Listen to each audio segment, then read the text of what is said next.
River City is a franchise that needs no introduction. After all, it is the oldest beat-em-up franchise still being produced today, making it almost 40 years old. Yeah, we are not getting any younger, folks. River City is also one of the most versatile franchises. Despite being born as a beat-em-up, the franchise and its gang already participated in many sports games and even some historical drama.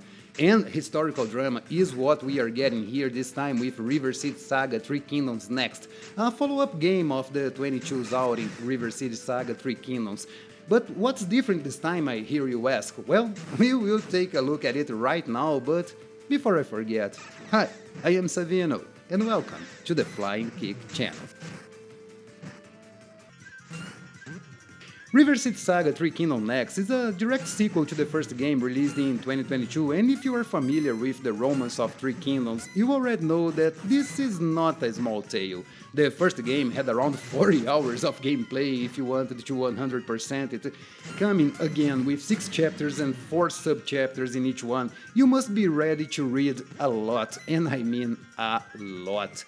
You see, the first game had a ton of story, but in this one they cranked it up a notch and there's way more story here, to the point where I'm starting to consider this game a visual novel with beaten up mechanics more than anything else. Another difference from the first game is that, while in the first the story followed with some liberties the traditional Chinese tale, in this one they only based the game on the period and added a ton of liberties that really changed the tone of everything.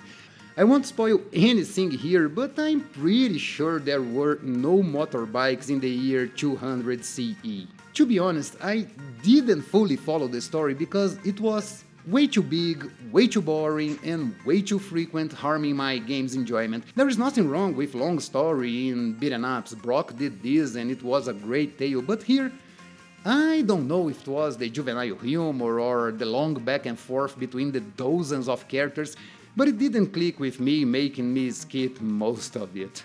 And there's the fact that I speedrun through this game to finish this review on time, so I believe if you play this at a slower pace, the story may not be so annoying to deal with.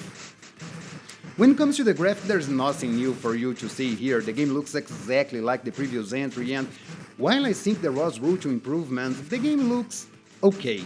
I mean, the characters look awesome, but the backgrounds could have used a little improvement. As you can see, the game mixed 2D sprites with 3D backgrounds, and I think this is a style that works pretty well. It gives the world a lot of depth while keeping the pixel art charm intact, and in the case of River City, you can't mess with these sprites too much. They are way too iconic for that.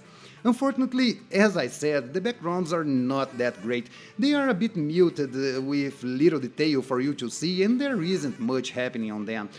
Not all of them are like that. Like in the last game, a lot of cities here are pretty cool with lots of details and beautiful buildings, but as soon as you leave the towns, blandness takes hold of the game.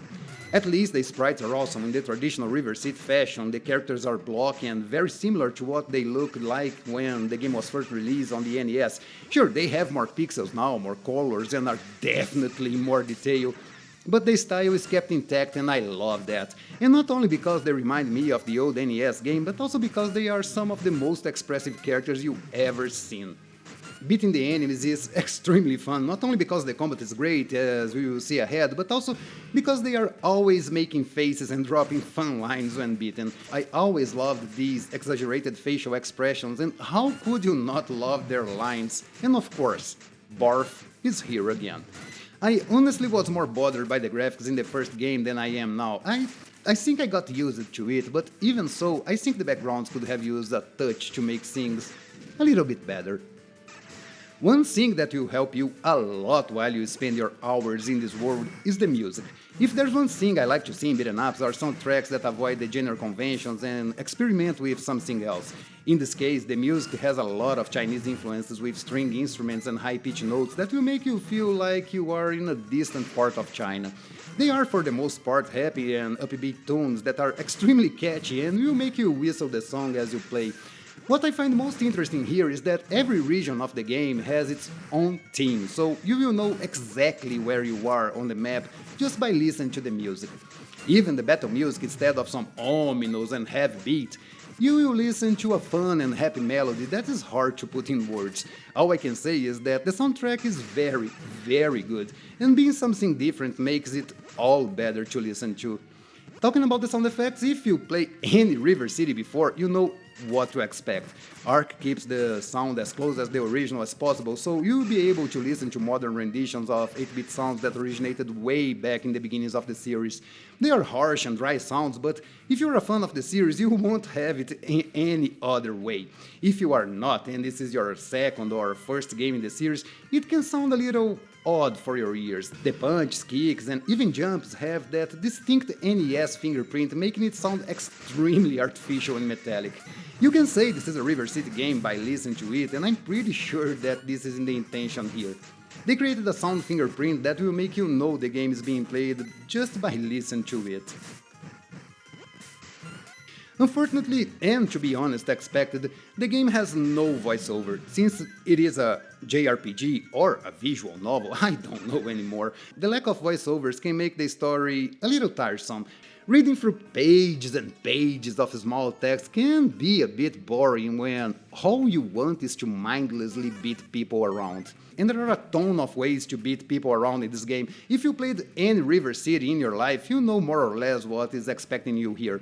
First, you start with your basic moves. You have a punch, a kick, a grab, a jump, and the respective aerial attacks. Playing as Kunio or Guan Yu in this case, you have to walk around a vast open world, helping people, taking side quests, earning money, and buying stuff to upgrade your character and items to help you along the way.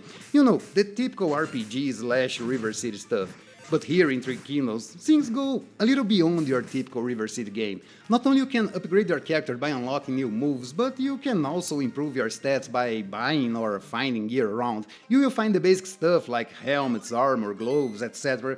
And they can alter a lot your stats, buffing or nerfing some of your many stats. At first, these gears will be available for you only at stores, with each store selling a piece of the same set, but after a while, a huge amount of gear will be dropped by your enemies, opening tons of possibilities for you to customize your character as you like.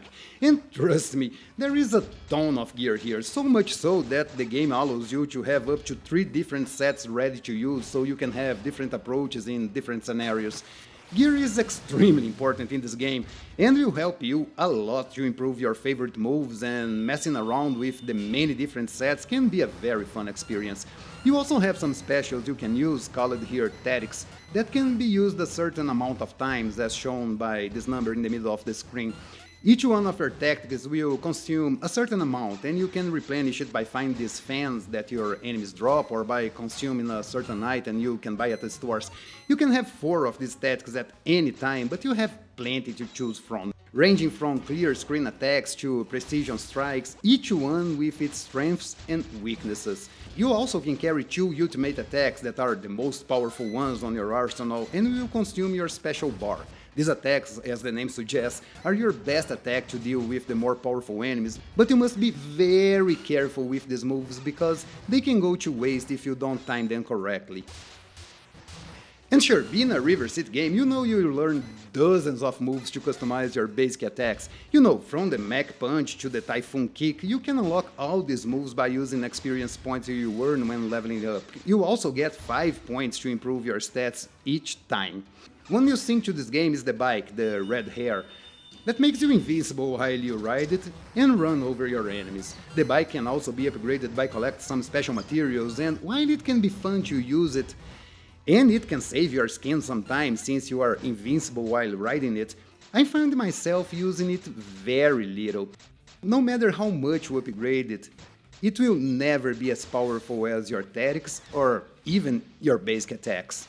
In all honesty, your basic attacks are what this game is all about. Since you can pick any attack you unlock it at any time, you can make the craziest combinations you can dream of. Like attack from a distance? Easy. Love some face-to-face combat? You can do it. Do you love throwing your enemies around and making them explode? Can do.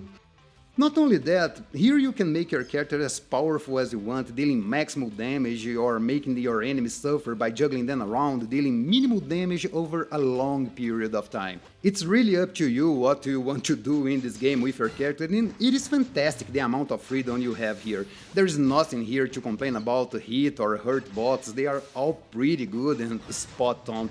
The only thing lacking here are cancels, but being a River City game, nothing having them is more or less expected. Did I say the game is huge? Yeah, so that's where some of the problems start to show up. Well, at least for me, let me explain. The game, as I said, is divided in 6 chapters containing 4 sub-chapters each. Each one of these sub-chapters can take something around 60 to 90 minutes to complete, and most of the time you won't be fighting and beating the living heck of your enemies. You will be reading. A lot. I'll say it again, I like a good story, but here, the story gets boring really quickly. You will be reading discussions about invasion plans and defense plans and how do you manage to get to the other side of the map to start a discussion about a previous discussion you had. I mean, by the 3rd chapter I just started skipping through the story because I couldn't take it anymore. It's extremely common for you to talk with a character in a city just to move to the other side of the map to continue the conversation with the same character, for only then you move to a 3rd place to talk a little bit more and maybe with luck fight a few enemies. Not to mention moments where you have to go to a castle to talk to someone and the game makes you walk the whole level just to find the person tucked away in the most distant corner possible.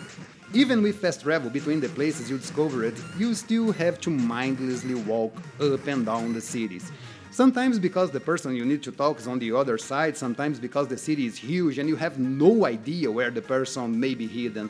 It could be on the streets, it could be inside the many places you can enter. In the end, I felt like this was a game with no respect for the player's time, making you lose a huge amount of minutes just walking and talking about things that could have been said with a sentence or two. To make things worse, you can't skip these conversations, you can only accelerate them, and even so, some of them can easily take a minute or two. And there's the humor, which unfortunately gets older faster than the walking. I mean, there are some funny bits here, but comedy can only last so long, and seeing Kunio being dumb and hothead for hours and hours straight can become a bit tiresome. Overall, I enjoyed the game, or at least the moments the game allowed me to play. I mean, this is a Kunio-kun game, so of course it will be fun. The combat is always a blast, the freedom you have to customize your character is unmatched, and there are some truly fun moments to have here, but unless you plan to play this game in the long run, it will get boring pretty fast. The long story beats and the unnecessary walking up and down the map can ruin your fun if you play this game too much at a time.